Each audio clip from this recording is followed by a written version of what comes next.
Hi, this is Dean. Just a short video on how to configure your laptop to have a fixed IP address, allowing you to communicate over Ethernet to a controller or other device which also has a fixed IP address.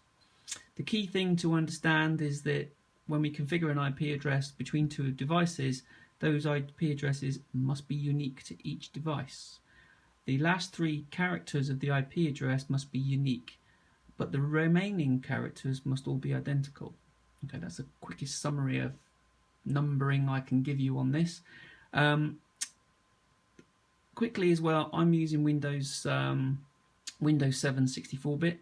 You may be using different operating systems, but essentially all of the parameters are in the same menu structure within Windows. You just need to hunt for them or search for them.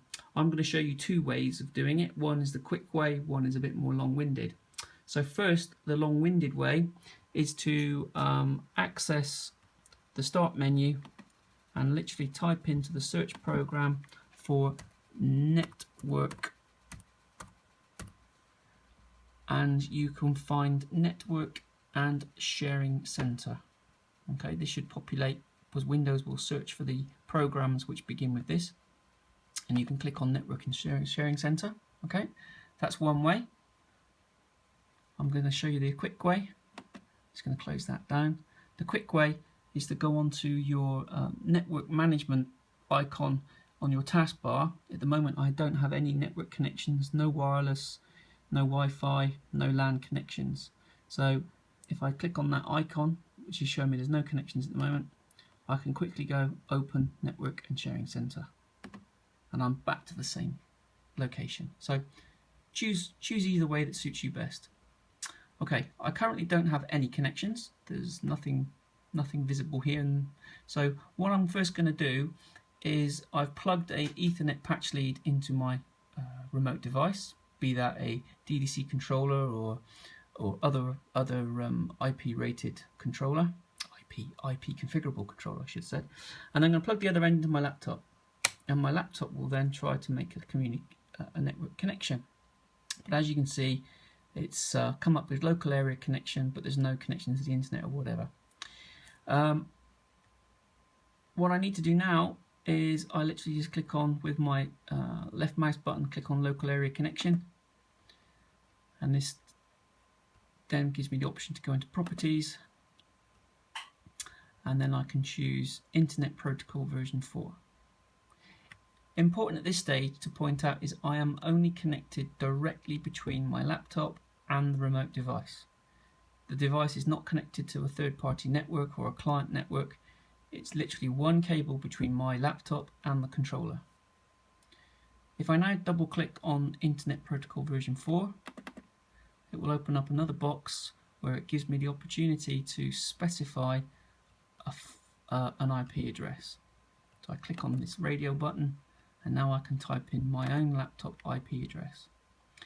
The controller I'm communicating to or with has a fixed IP address of 192.168.1.99.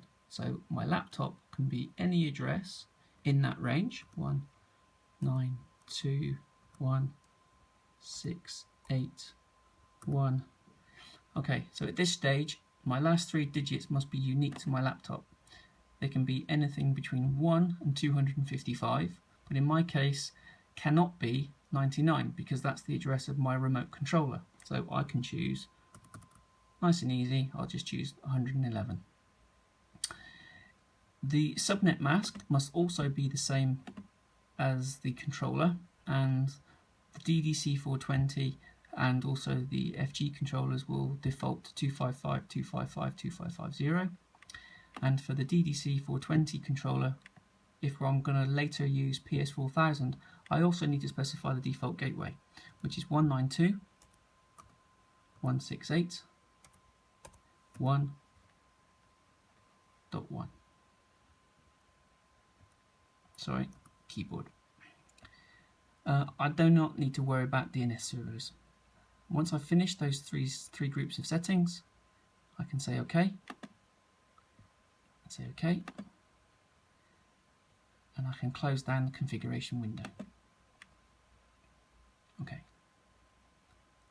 Now it's established a link to the remote device. It says it's an unidentified network, and to test it out I can open up my web browser and I can choose to enter my IP address of my remote device, which we know to be 192.168.1.99. You can see I've got that in my history, and I can just press the enter key, and now I have a live connection with the controller and I'm ready to carry on with my commissioning work. Thanks very much.